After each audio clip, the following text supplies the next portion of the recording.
जय हिंद दोस्तों। आज आपका फिर स्वागत है एसएस एजुकेशन पाठशाला में। जो हमने सीरीज स्टार्ट की थी, जो इंटरनेशनल ऑर्गेनाइजेशन है, उनको हम एक एक करके सभी को देखेंगे। तो सबसे पहले हम इससे पहले सार्क संगठन को हम देख चुके हैं। आज की वीडियो में हम चर्चा करेंगे ब्रिक्स पर कि ये संगठन क्यों बना, इस संगठन की आवश्यकता क्यों थी, और ब्रिक्स जो ब्रिक्स है इस शब्द को सबसे पहले किस व्यक्ति ने यूज किया और इसको कब यूज किया था। तो जब मैंने सार्क संगठन पढ़ाया था आपको, तो मैंने जब आपको क्लियरली बताया था कि अगर कोई भी संगठन बनता है तो उसको बनाने के पीछे उसके क्या उद्देश्य होते हैं, उसको बनाने के क्या कारण होते हैं। तो जब ब्रिक्स बना था 2006 के अंदर, लेकिन ब्रिक्स के निर्माण से उद्देश्य यानी कि इसको बनाने की जरूरत क्यों महसूस हुई। जैसा कि आपको अगर पता होगा कि सेकेंड वर्ल्ड वॉर 1945 के अंदर ख़त्म हुआ। उसके बाद 1945 के बाद यूएसए और यूएसएसआर दोनों देशों के बीच एक कोल्ड वॉर या शीत युद्ध छिड़ गया। इस युद्ध के दौरान दोनों देश कोशिश कर रहे थे कि अधिक से अधिक देशों को रूस चाहता था कि वर्ल्ड को साम्यवादी बनाया जाए, और यूएसए चाहता था कि वर्ल्ड को यानी उदारवादी बनाया जाए। यानी कहने तात्पर्य तक अमेरिका चाहता कि ज़्यादा से ज़्यादा देश मेरे तरफ आ जाए, ये और रूस चाहता कि ज़्यादा से ज़्यादा देश मेरे तरफ आ जाए। तो उसके बाद ये जो शीत युद्ध था 1991 तक चलता रहा। इस दौरान अंततः 1991 के अंदर जो यूएसएसआर उसमें से 15 देश अलग अलग हो गए, और यानी कि कहने का तात्पर्य है कि सोवियत संघ टूट गया, और उसके बाद वर्ल्ड में एक देश का आधिपत्य होगा, वो था अमेरिका, यूएसए। तो उसका आधिपत्य होने से समस्या क्या हो गई कि जो अमेरिका था वो एक बहुत पावरफुल देश बन चुका था। उसकी हर क्षेत्र के अंदर एक अधिकार स्थापित हो चुका था। उसका आर्थिक तौर पर, सैन्य तौर पर, टेक्नोलॉजी के तौर पर सब जगह उसका आधिपत्य स्थापित हो चुका था। अब यूएसए को टक्कर देने के लिए यानी कि उसको काउंटर करने के लिए कोई ऐसा एक भी नहीं था कि उसको टक्कर दे सके अकेला देश मिलकर। तो इसी के चलते हुए उसके बाद 2001 के अंदर एक ब्रिटिश अर्थशास्त्री हुए जिनका नाम था, जहाँ पे मेंशन किया हुआ, जिम ओ नील ने 2001 के अंदर सबसे पहले ब्रिक यानी कि BRIC ब्रिक शब्द की रचना की। इसके अंदर पहले 4 कंट्री थी, वर्तमान 5 है।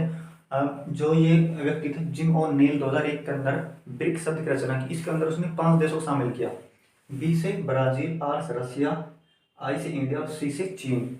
इन देशों को ब्रिक के अंदर शामिल करने का सुझाव दिया।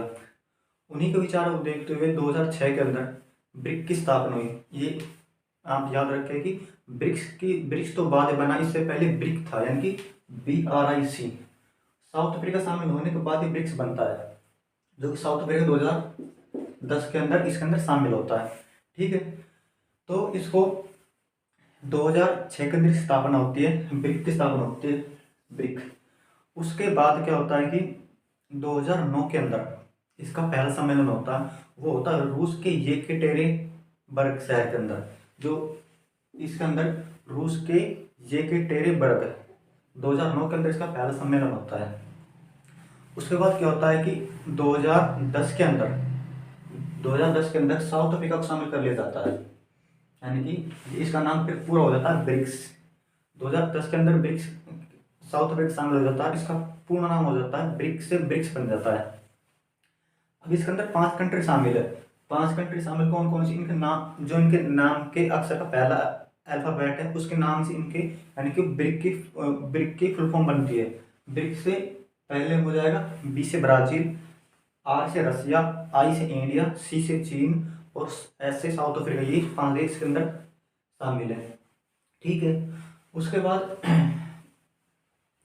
जो इनके सम्मेलन होते हैं वो हर साल होते हैं, और इसके सम्मेलन होते हैं जो इनके अक्सर के हिसाब से जो ब्रिक के अंदर, यानी कि फर्स्ट सम्मेलन हुआ था रूस के अंदर ठीक है, रूस के 2009 के अंदर रूस की येकेटेरिनबर्ग शहर के अंदर। उसके बाद अगला आई आता है, आई पे इंडिया होता है, सी पे चीन, फिर साउथ अफ्रीका शामिल होने के बाद साउथ अफ्रीका इसके अंदर है कि वो रोटेशन चलती रहती है, इससे पर ईयर इसके सम्मेलन होते रहते हैं, अलग अलग देश के अलग अलग शहरों के अंदर इसके सम्मेलन होते रहते हैं, ठीक है। उसके बाद 2014 के अंदर 2014 के अंदर जो ब्रिक के 5 देश हैं, इन देशों ने मिलकर एक न्यू डेवलपमेंट बैंक की स्थापना की।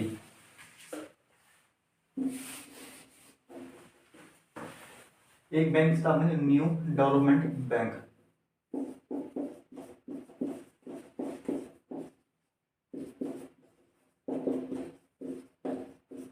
इस बैंक की स्थापना की, ये बैंक शंघाई चीन के अंदर है। इस बैंक की स्थापना की, ये बैंक 2014 में स्थापित हुआ था, ये बैंक शंघाई चीन के अंदर। अब इस बैंक की स्थापना का मुख्य उद्देश्य क्या था कि जो ब्रिक्स के 5 देश है, 5 के 5 देश, उन्होंने इस बैंक को मिलकर इसकी स्थापना की थी। जो उस समय 2014 के अंदर जब इसकी स्थापना हुई थी, तो उस समय जो भारत के प्रधानमंत्री थे श्री मनमोहन सिंह जी, उन्होंने इस ब्रिक न्यू डेवलपमेंट बैंक की स्थापना करने में सबसे बहुत महत्वपूर्ण भूमिका निभाई थी।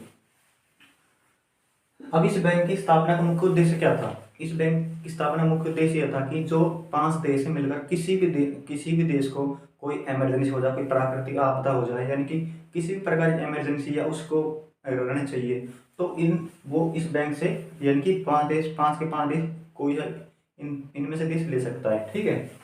ये 2014 में इसकी स्थापना हुई थी। तो इसकी 2014 के अंदर स्थापना हुई थी। तो इसके जो प्रथम अध्यक्ष थे, बैंक के चेयरमैन थे, वो थे भारतीय व्यक्ति थे, उसका नाम था केवी कामत। केवी कामत नाम था, जो इस न्यू डेवलपमेंट बैंक के प्रथम चेयरमैन बने थे, ठीक है। इस बात को आप यहाँ पे थोड़ा ध्यान रख लें। उसके बाद अब ये तो मैंने बताया ये बैंक कब स्थापित, ये ब्रिक्स कैसे बना, इसको रचना करने में किसकी महत्वपूर्ण भूमिका रही, और न्यू डेवलपमेंट बैंक किस लिए आया, कब बनाया, इसके जो मुख्यालय किस देश के अंदर है, ठीक है। यहाँ तो इस बात की चर्चा रही। अब उसके बाद ये तो हो गया इसका कार्य। अब ब्रिक्स के उद्देश्य क्या थे बनाने के, यानी कि जो भी मैंने बताया आपको शुरू में बता दें किसी की उद्देश्य क्या होते हैं, ठीक है। तो इसके अब उद्देश्य क्या थे कि ये 5 के 5 देश मिलकर आपसी व्यापार करेंगे, ठीक है। एक दूसरे के क्षेत्रीय विकास, यानी कि जो क्षेत्रीय विकास है, 5 के 5 देश मिलकर एक दूसरे को यानी कि प्रोत्साहन करेंगे, प्रमोट करेंगे व्यापार के लिए, विकास के लिए, तकनीकी के लिए, ठीक है। ट्रेड फ्री व्यापार को बढ़ावा देंगे, यानी कि कर मुक्त व्यापार को बढ़ावा देंगे। उसके बाद ऊर्जा दक्षता को बढ़ाना। ऊर्जा दक्षता बढ़ाने का तात्पर्य क्या हो जाएगा? ऊर्जा दक्षता,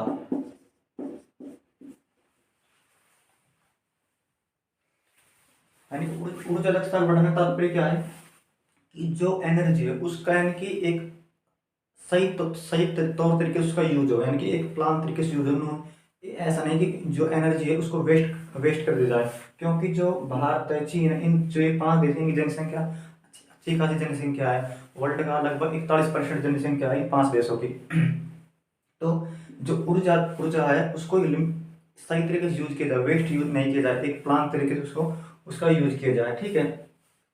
उसके बाद विकसित और विकासशील देश, यानी कि इसमें कुछ देश ऐसे हैं जैसे कि चाइना हो गया या रूस हो गया, वो लगभग डेवलप कंट्री हो चुके हैं।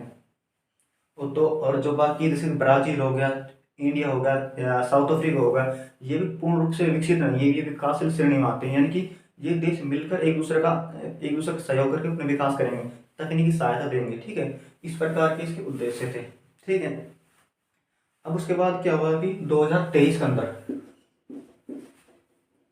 2023 के अंदर इसका 15वां सम्मेलन हुआ दक्षिण अफ्रीका के शहर जोहानिसबर्ग के अंदर, ठीक है।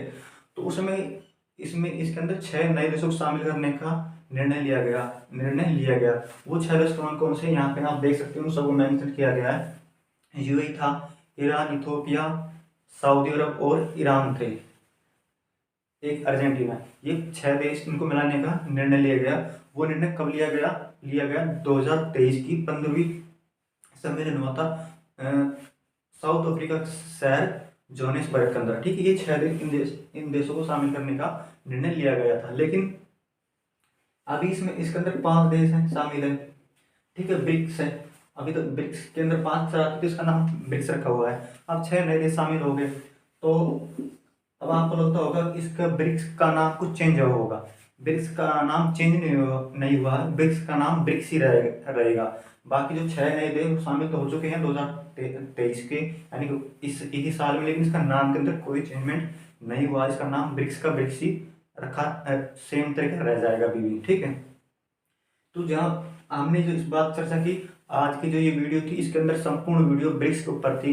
ब्रिक्स की स्थापना क्यों आवश्यकता हुई, इसके उद्देश्य क्या हैं, इसके फायदे क्या हैं, इसमें कौन देश शामिल है, साउथ अफ्रीका इसमें कब शामिल हुआ। ठीक है, इस प्रकार की सारी भी चर्चा की। हाँ, अगर ये आपको वीडियो अच्छे लगे तो चैनल को सब्सक्राइब करें, वीडियो को लाइक करें, बेल आइकन प्रेस कर लें, ताकि इसी प्रकार की सूचना संबंधी वीडियो या इंफॉर्मेशन संबंधी वीडियो आपको सही समय पर मिलते रहे। मिलते हैं किसी नेक्स्ट वीडियो के साथ। इतने अपना ख्याल रखें। वीडियो देखने के लिए थैंक यू।